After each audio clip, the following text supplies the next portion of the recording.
Okay, so I get this question all the time when I give somebody a hard money loan. How do I calculate how much I'm paying in interest?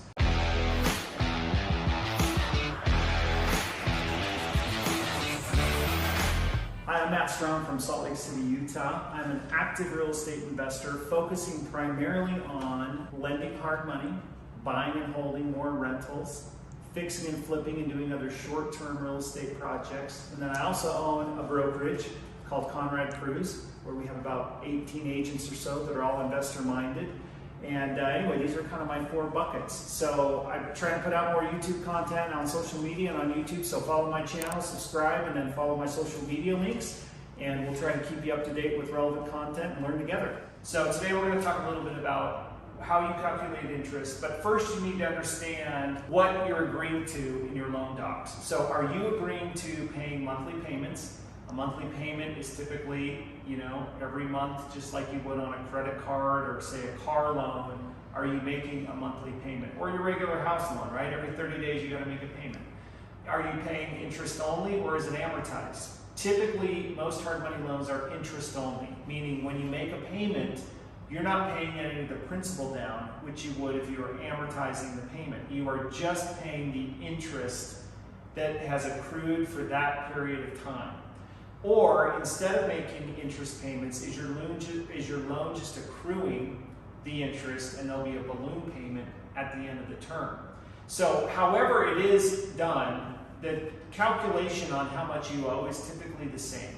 In my world, we do balloon payments. So once we fund a loan, the interest starts accruing the day we fund it, and then it would be due the day you pay it off. So we're going to go through an example, but one other note to make is, again, understanding the terms of your loan docs.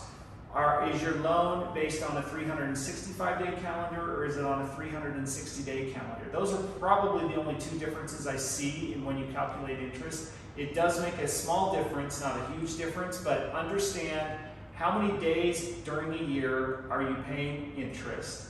Are you paying monthly payments? Is it interest only, or is it a balloon payment? So here's the example. Get your calculators out, get ready. I always tell my borrowers, I want you to be able to do this by hand first, and then you can rely on a spreadsheet because it's a lot easier. But if you can't figure it out on your own, how do you know if your spreadsheet's working or not? So you need to understand the math. Let's say you have a loan for $200,000. Let's say you have a balloon payment due when the loan pays off. Let's say you start your loan on January 1st and you pay it off on June 17th. So the first thing is, let's understand how long of a loan you're going to have. If you go from January 1 to June 16th, that's 167 days. So I just Googled it. How many days between January 1st and June 16th, and Google put back 16 days. You could manually count it on a calendar, or there's different apps that shows you the days in between. At the end of the day, math is math. Sometimes, though, you might count the day of and the day before or the day after. So you might every once in a while have a 1-day discrepancy from your lender. So ask them, are they counting the day, or does the interest start the day after? For example, if it starts on January 1, are you counting January 1 or starting on January 2nd? And then if you pay it off on the 17th, are you counting the 16th, or are you counting the 17th? Typically we'll count the day of, and then the day of the start, and the day of the end, and then all the days in between. Okay, and then the other thing you obviously need to know is what interest rate you're paying. So we'll use the example of 12%. So here's our variables again. $200,000 loan, 12% interest, January 1st to June 17th, that's 167 days. So what is the interest that you owe on that deal? Let's assume that we're calculating 365 days. So what you would do is you take 200,000 times it by 12%. That is going to give you your annual cost of interest. Typically when you're heard a rate of like 12%, there's very rare instances where that would mean something different, but that is calculating your annual cost of interest. So we need to determine what is your annual cost of interest. So you go $200,000 times 12%. That is going to give you your annual cost of interest. But if you only have the loan outstanding for 167 days, how do you figure out what that math is? So then what you do is you take the annual cost of interest, divide it by 365 days. That gives you a number after you round to 2 decimal points of $65.75. So now you know that every day you have this loan, it's costing you $65.75.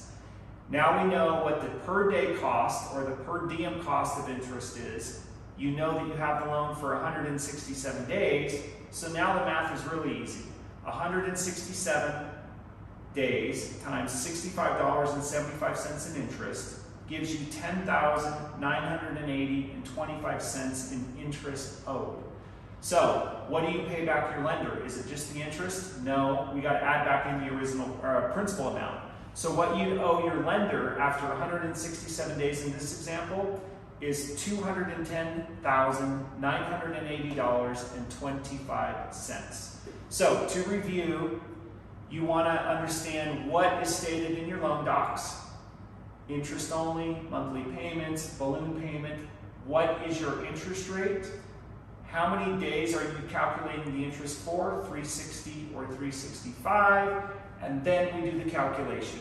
Figure out how many days the loan's outstanding, figure out your per day rate, times your per day rate by the days outstanding, add back in the principal. That should give you your total loan payoff, or at least give you what your cost of interest is. Now, like I said, understand how to do it manually, but get a spreadsheet set up that will do it for you. If you want a calculator and you don't have one already, message me and I'll give you a calculator that you can use to calculate one of my loans, or if it's from someone else, at least calculate what that looks like as, it's based on those loan terms. And so, thanks for watching. We'll catch you on the next one.